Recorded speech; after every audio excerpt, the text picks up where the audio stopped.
Welcome, everyone, to After the Dragon, presented by Mayhem Media and the Boiling Point Podcast. I am your host, JD, alongside my co-host, Mizpah, and of course, somewhere off-screen potentially is The Breeze. We may hear from her later.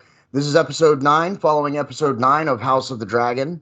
Only one more episode to go. And before we jump into this episode, I forgot to tell Mizpah this before we started recording, but Paddy Consodine, that's the name of the actor who plays Viserys Targaryen, and there's a lot of chatter on social media about him winning an Emmy for his episode last week. And while I did talk a little bit about him, his character Viserys and stuff, I didn't really comment on the amazing job that he did in that episode and throughout the whole season playing Viserys Targaryen. And I would absolutely agree to give him an Emmy, give him many awards for last week's episode alone, because that was amazing stuff that he did last week.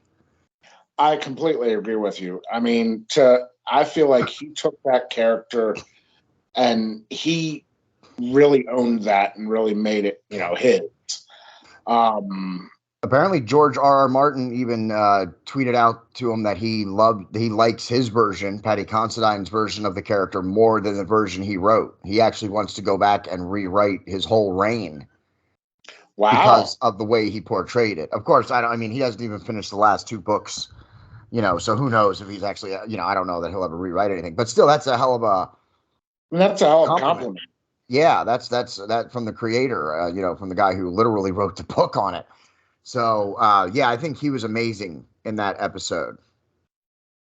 And they've overall, I feel like they've done a great job at choosing actors and actresses for the characters that they've portrayed this whole season so far. Especially with all the time jumps, something unprecedented in a TV show, to recast 3 times in a season.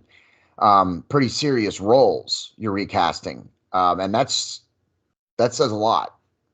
So for them to recast 3 times, is there anybody to you? No, I've never seen anything like that. As being, a lackluster performance or somebody who kind of. No, I don't think. No, everybody's done a great job. I can't think of someone who I have not liked at all. I'm not really a big fan of the two kids who were playing Rhaenyra's oldest sons, the two kids she had with Lord Strong. Sir, hold on, I have his name right here. I wrote down some stuff for this. Sir Harwin Strong. He's the father of Rhaenyra's 2 oldest sons. Of course, he and his father died in the fire set by Larys, who is Harwin's brother. So, he's gone now, but yeah. I don't like the two kids that they got to play. I'm not sure about them yet. Those are the only 2 that I would say I'm unsure about. But we haven't really. I feel like those are the 2 characters you saw the least of too. I think so. I think that's part of the reason why, because we haven't really gotten to see much of them yet, and I imagine we will. If not in the season finale, we will next season. Perhaps. But speaking of the fact that we're coming up to the end of the season, I feel like we just watched a hell of an episode. Yeah, episode 9. Obviously, the war is going to be on. We know that's where it's going here. It's going to be a war over the throne. It's going to be a Targaryen civil war. There's actually, go back and watch after the season's over. Go back and watch Game of Thrones. You can actually, especially Arya references a couple of times, or not Arya, Stannis' daughter, Shireen. Screw up the names, okay? Yeah. Shireen, Stannis' daughter, the Princess Shireen of House Baratheon. She actually talks about the Dance of Dragons because she's reading the books, remember? And her father, why do they call it a Dance of Dragons? And she actually talks about some of the events that we're likely to see in this series. So I think they're doing a great job at showing that this is in the same universe, but clearly these are separate stories, separate shows. And I think that's something they've also really accomplished so far in this season, is that the House of the Dragon is clearly its own show.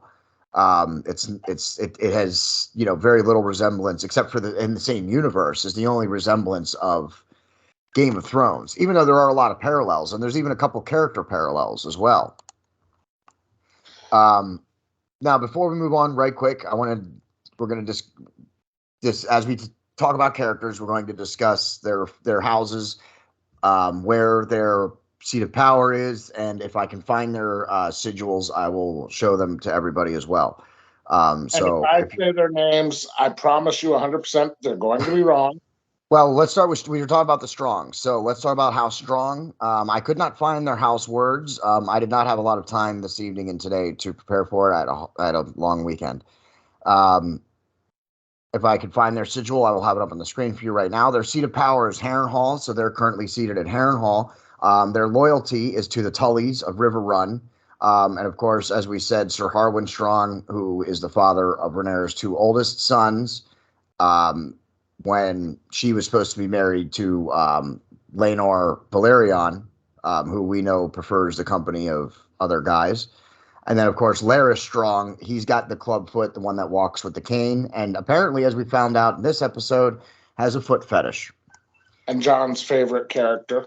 Absolutely not. No, no. He really wasn't. I wasn't really sure about him anyway, and that definitely put him in the no category. Okay, he is in the reek category. That's as far as I'm concerned. He belongs there with Theon Greyjoy. Is where he's at.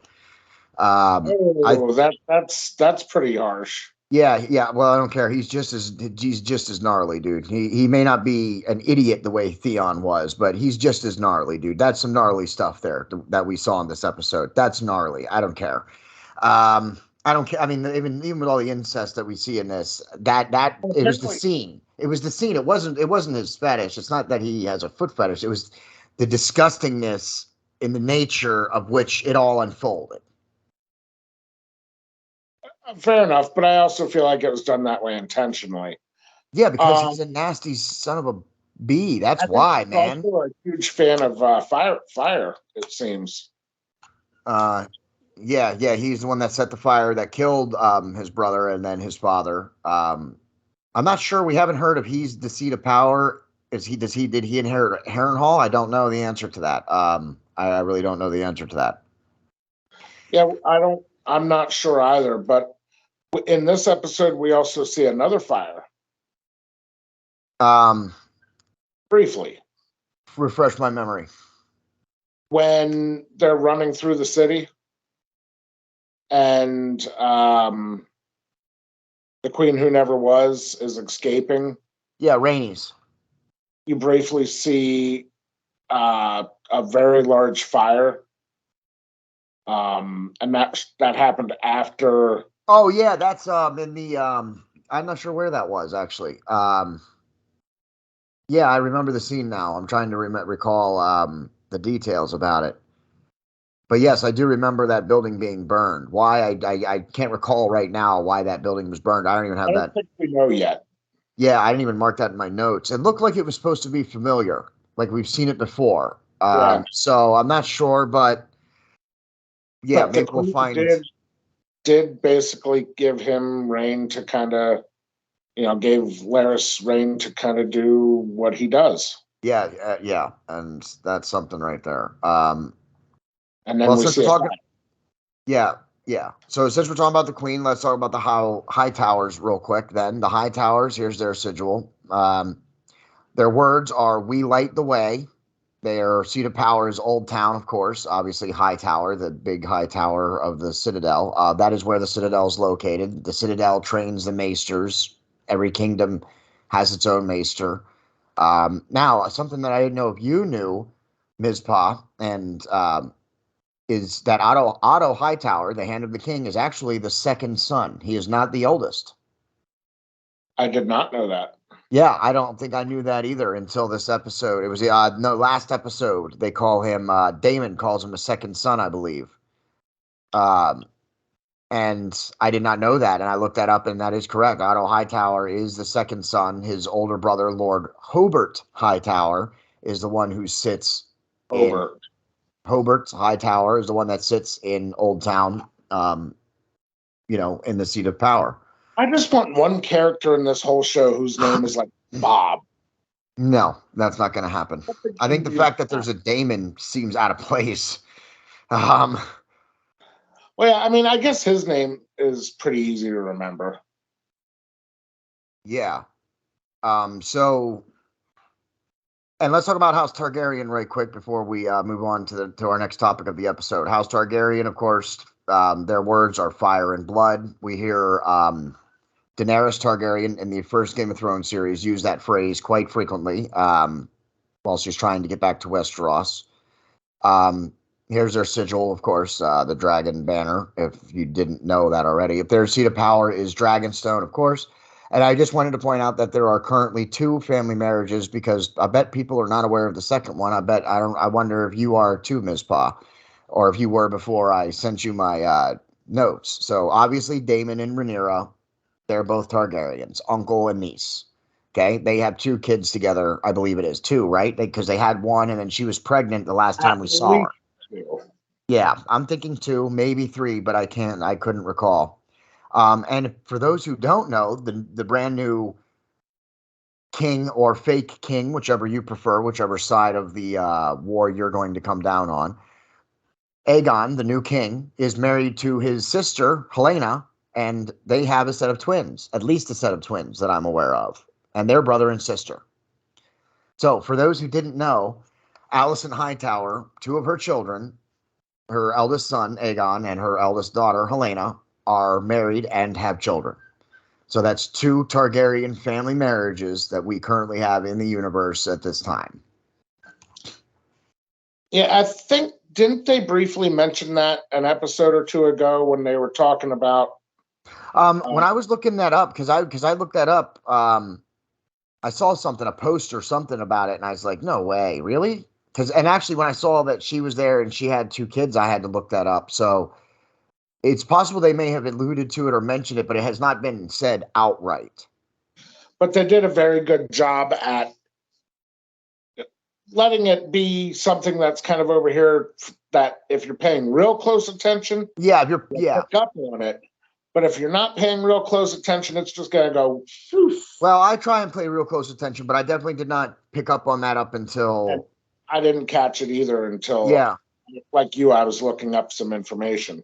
Yeah, so I did not. I definitely didn't catch it. At least not the first time. Not until it was just before this episode aired that I caught it. So, what else in the episode? Obviously, they took Aegon and coronated him as king before. I mean, none of the other kingdoms even know that King Viserys is dead. The only kingdom that knows is King's Landing, and probably any surrounding villages that might be just right there. And probably not even, they were trying to keep it secret from most of the city until they coronated him. So they're trying to make him install him as king, which is a smart move. Install him as king, have the people accept him as king. Rhaenyra's claim gets laughed at because she's a girl in this universe that holds far less weight. So you've already coronated a male king. And the female heir, obviously we know it's gonna come down to war. And when they were out hunting for the new king, Aragon? Aegon. See, I told you, I don't do names well. Yep, and of course, yes, of course, the Hand of the King, Otto Hightower sent out the Cargill twins, Eric and Eric. Eric. Okay, Eric. Yeah, Eric and Eric. One of those is with an E, one of them is with an A, just so everybody knows. And of course, and if you also want to know, they are played by actual real-life twins, Elliot and Luke Tittensor. Elliot plays the Eric with an E. Luke plays the Eric with an A. Not to be confused with the Lannisters, the Lannister twins, who are Jason and Tyland Lannister, who are played by one single actor, Jefferson Hall. Okay.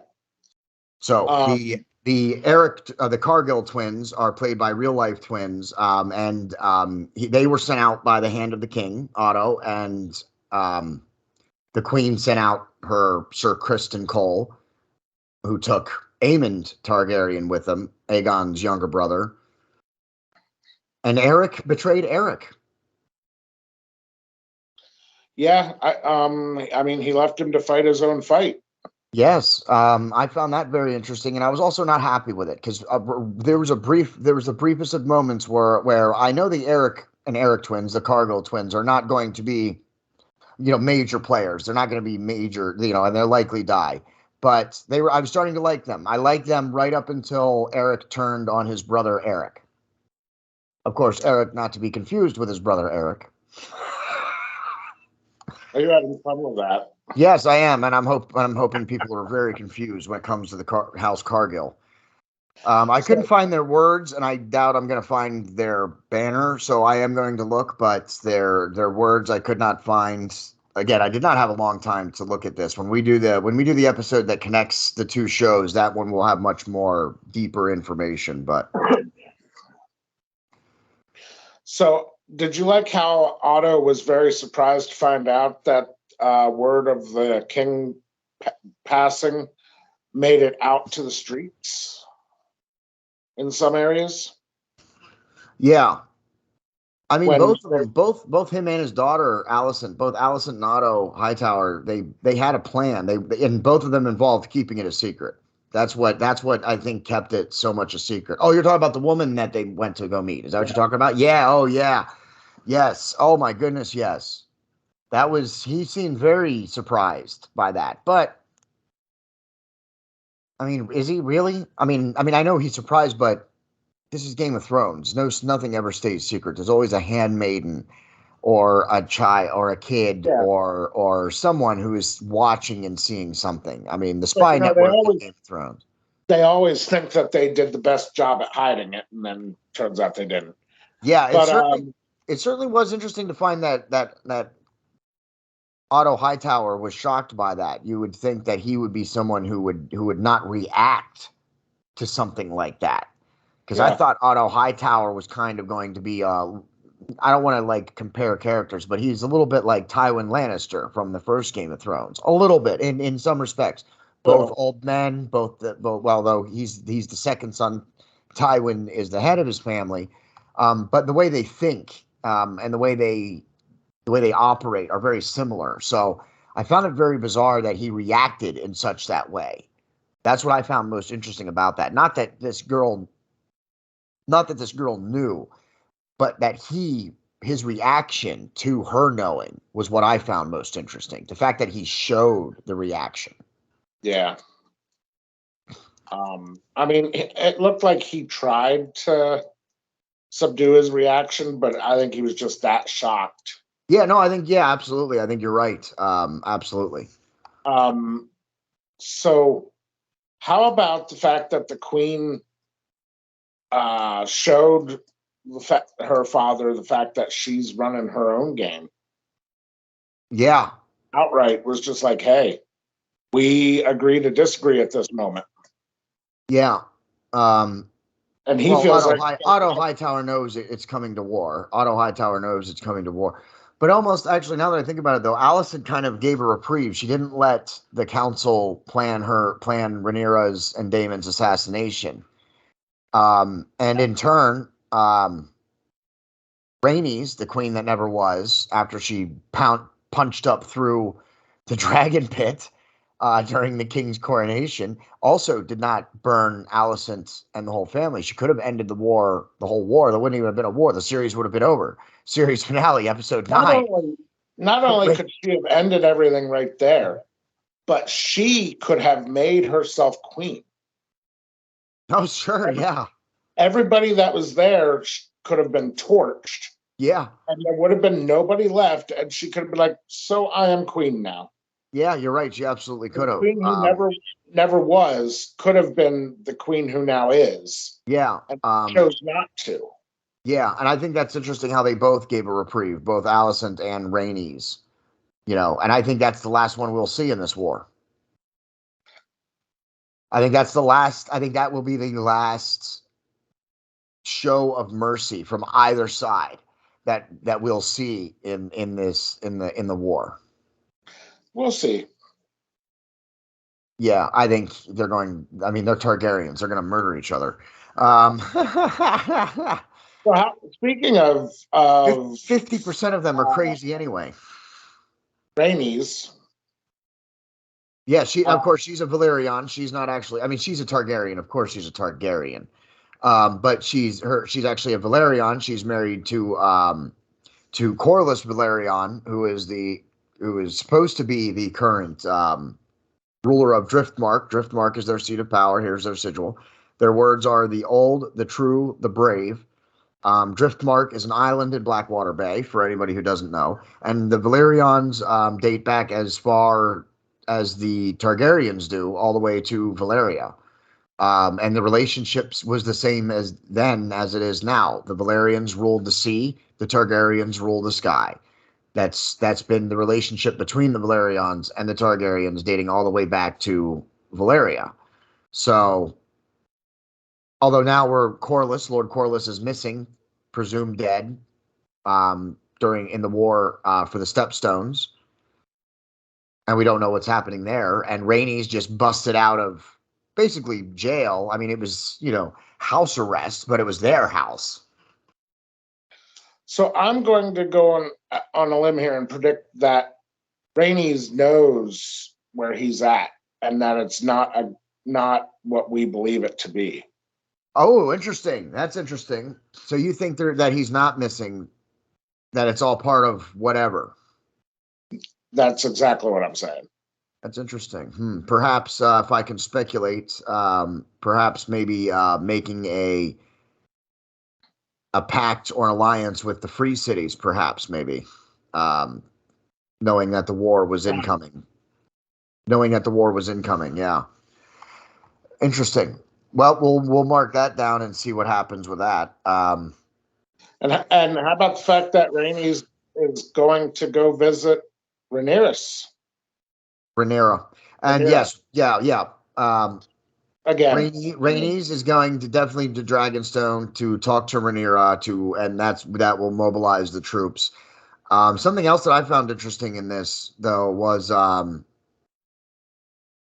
Sir Harold Westerling. He was the Lord Commander of the Kingsguard, and he basically, I don't know if it was a full resignation. He flat out walked out and was like, "I have no reason to be here until there's a king." Yeah, but see, the difference is that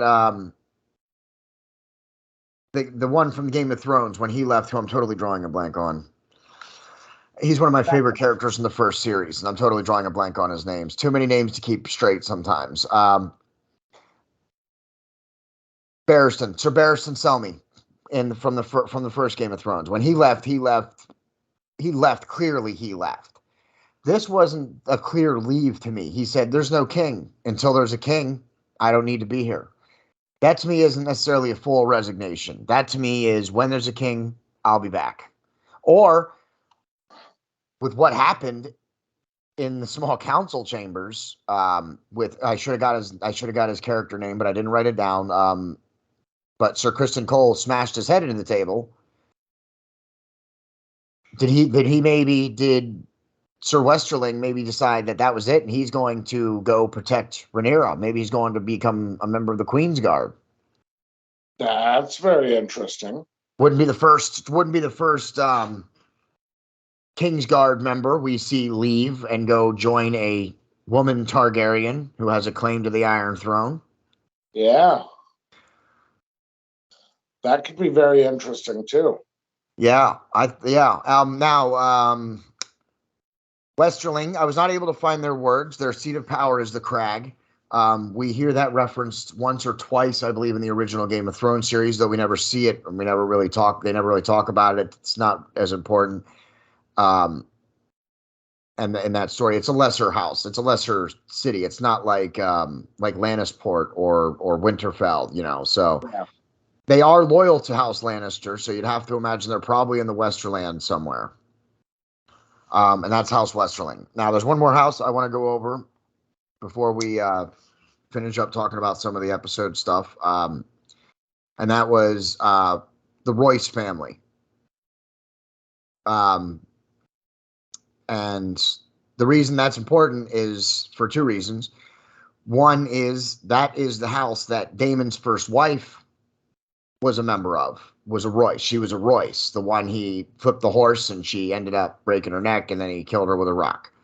Daemon's first wife. So we know that the chances of the Vale siding with Daemon and Rhaenyra are not likely, being that Daemon killed, one of their ladies. So House Royce we get that in the first Game of Thrones. Lord Jan Royce, he was the one who was in the Vale with Littlefinger, and he kept Robin safe when Peter Baelish set out, and he's also the one who was when Peter Baelish was executed. He was there. Peter Baelish said, "Please escort me back to the Vale," and he said, "I don't think so." So that's Lord Jan Royce. So House Royce is very important in the Vale. They're loyal, of course, to House Aaron. And Daemon killing one of them, I think, puts House Royce and potentially House Aaron on the side of Aegon Targaryen, not Rhaenyra. Potentially.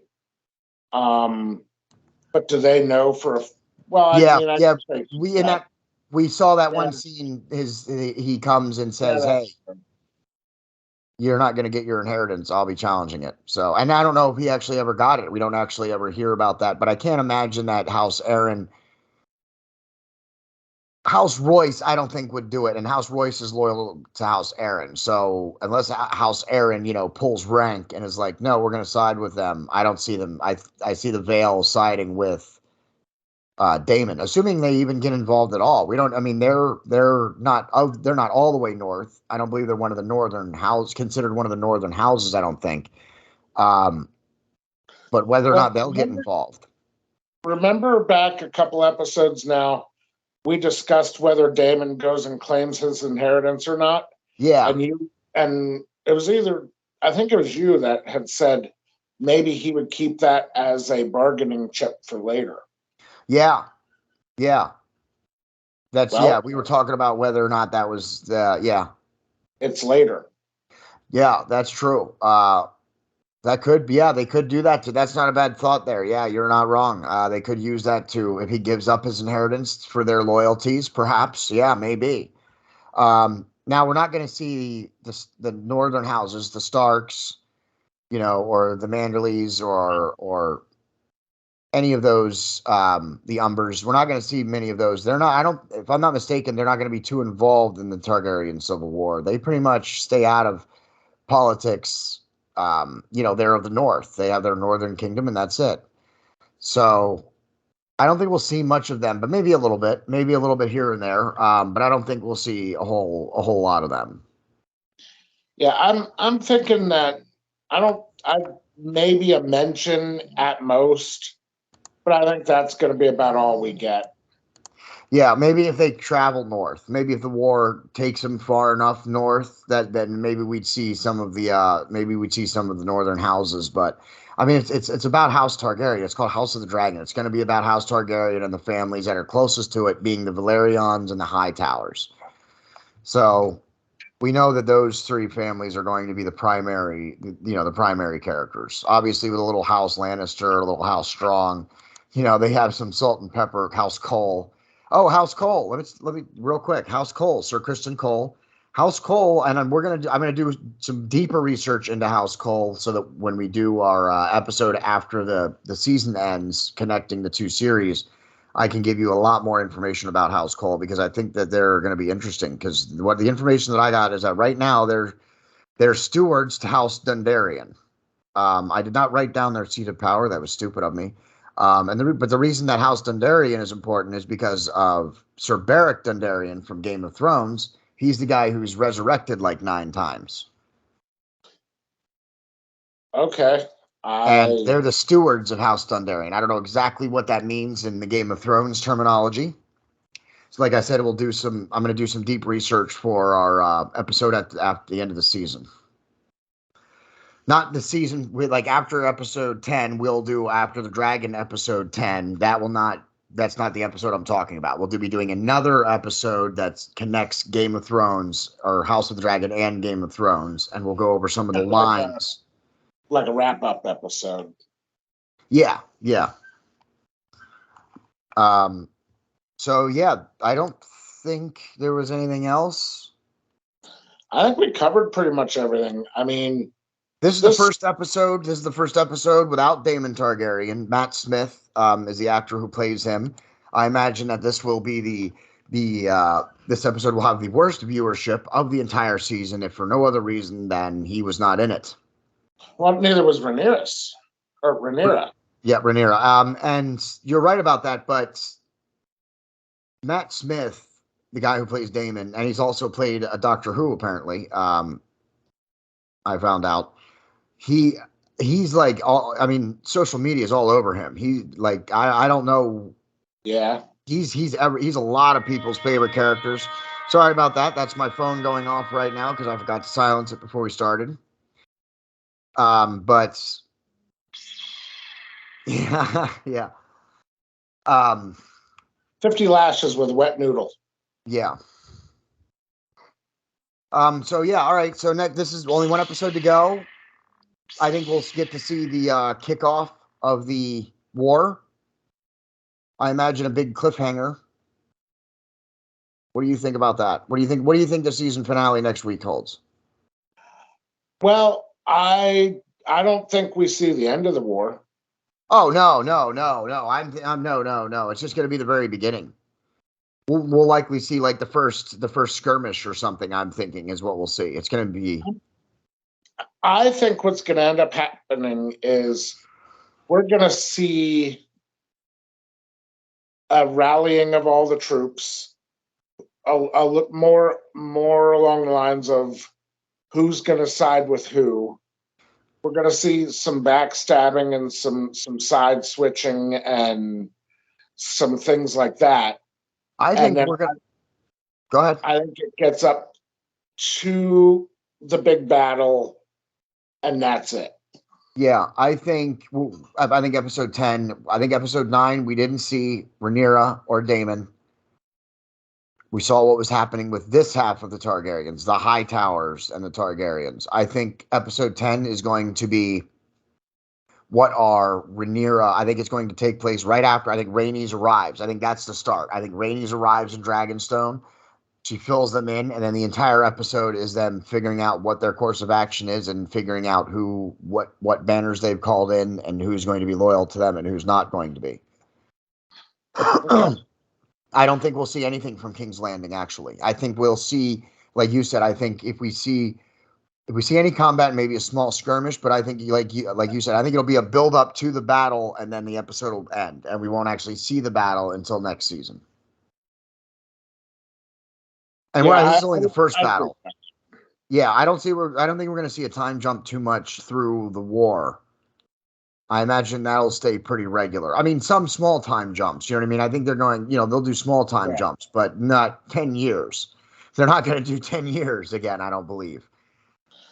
Or the one thing we might find out in episode 10 is where Lord Corlys is. Yes. And what he's been up to. Yes, maybe your theory will be proven true, and we'll find out where Lord Corlys is and what's been happening with them. That would certainly put the numbers on their side if Lord Corlys is actually alive and can be part of the war. I think that would shift it back to them a little bit, to Rhaenyra, because right now, even with Rhaenys, Rhaenyra, and even with all three of them having dragons, I don't know. I mean, Aemon has the largest dragon in the world right now. I mean, I don't know. I think the High Towers and the Targaryens have more of a dragon presence than the Targaryens and the Valerians. We don't necessarily know that. True. We don't know that. Yeah, their kids gotten older. We don't know which ones are dragon riders, if any. So yeah, you're right. We don't know. They could, yeah. Another thing we had seen was Daemon was going and collecting the dragon eggs. Yeah, he was. And he reported that there was 3. Yeah. But there may have been more than 3. They kind of alluded to that. Yeah. Is that something that he's been doing for a while? Does he have his own clutch of eggs that no one knows about? Or maybe dragon babies, or maybe his own dragon dungeon that no one really knows about yet. I don't know about a dragon dungeon, but in Dragonstone, like, they don't have a dragon pit. That was for King's Landing. I don't know. In Dragonstone, as far as I knew, they let the dragons just roam free. The dragons would land and like nest on top of the castle, I think, or nearby. But they don't have like a dragon pit or anything. But you're right; he could have eggs though that he could be looking to hatch and stuff. I mean, they're having children. Him and Rhaenyra are having children, so he's going to get eggs, and there's potential dragon riders there. For sure. So yeah, it's going to get hairy. Yeah, it's going to get hairy. I'm definitely leaning towards Daemon as my favorite character right now. I'm starting to like him a lot more in the last couple of episodes. I think him and Rhaenyra make a really great couple, despite that they're related. And I like Daemon. I've liked him from early on, but I don't want to pick him as my favorite character for the sheer fact that it seems like that's where everybody's being pushed to. Oh yeah, people are all over him. He's this series version of Jon Snow. Absolutely, he is. Actually, right now, if I had to go with someone who wasn't if I had to pick someone else that wasn't him, I'm also leaning a little bit towards the King's Guard. Westerling, Sir Harold Westerling. I kind of like him, the one who resigned from the King's Guard. I like him, the Lord Commander of the King's Guard. Yeah. I think he's up there too. He's definitely becoming one of my favorites as well. He's very honorable, and I like him. And like I said, I really liked the Cargill twins, Eric and Eric. I was starting to like them up until, one sold the other one out. That I wasn't happy with. I'm not happy with that. I like the King's Guard too, and you hit it on the head as to why I won't pick him as my favorite character, because he's not going to last long. Sir Westerling? Yeah, Sir Westerling is not going to last long. Oh man, I hope he does. He's going to be what does him in. Yeah, I wouldn't mind seeing him. I mean, honestly, if in the next episode we see him join Rhaenyra and pledge him and his house to Rhaenyra, I would absolutely choose. I'd probably make him my favorite character. I'd probably be like, okay, you're my favorite character, at least until you're dead. I'd agree with that. Yeah, at least until you die, because we know many of them are going to die. Yep. This is Game of Thrones. All right. A lot of people were expecting episode 9. Episode 9 was the Red Wedding, the Black Water Battle, the Battle of the Bastards, in the Game of Thrones. Do you think this lived up to the hype of the episode 9?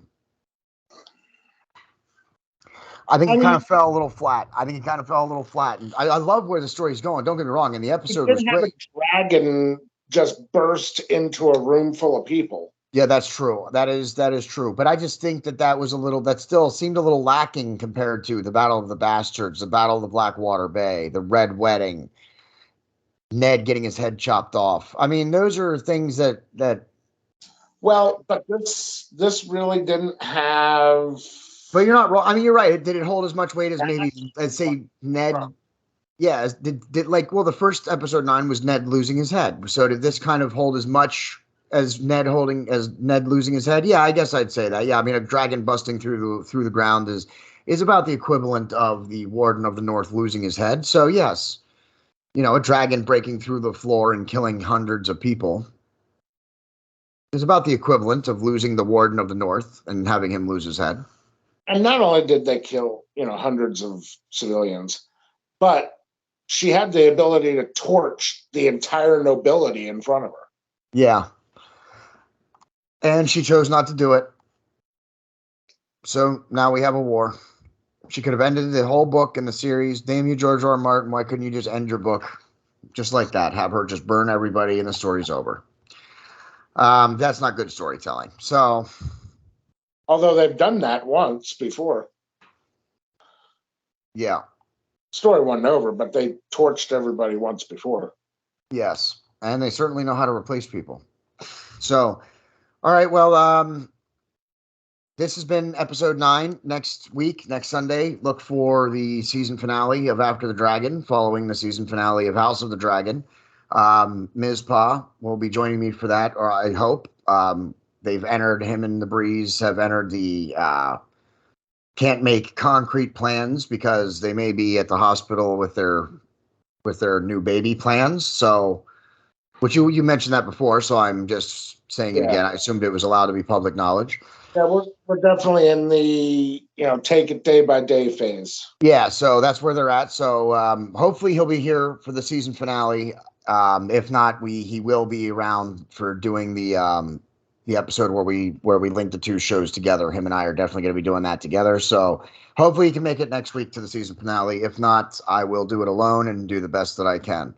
Please share this out. If you like this series, share it out. Leave us a comment. Tell us who your favorite character is. Let us know what you think. What side are you going to be on? Are you on side Team Aegon? Are you on Team Rhaenyra or Team Daemon? In John's case, Lord Larys. No, not Larys at all. Not even a little bit. So, but leave us a comment. Share it out, please. Facebook.com/Mayhem Media Inc. And of course, just search Mayhem Media on YouTube and on Rumble. We have stations on both. So give us a watch. Please share it out to help us reach more people. That's what we need. Marcus Fredrickson is going to play us out as he does with everything. I am your host, JD. That's my co-host, Mizpah. And that's the end. Good night.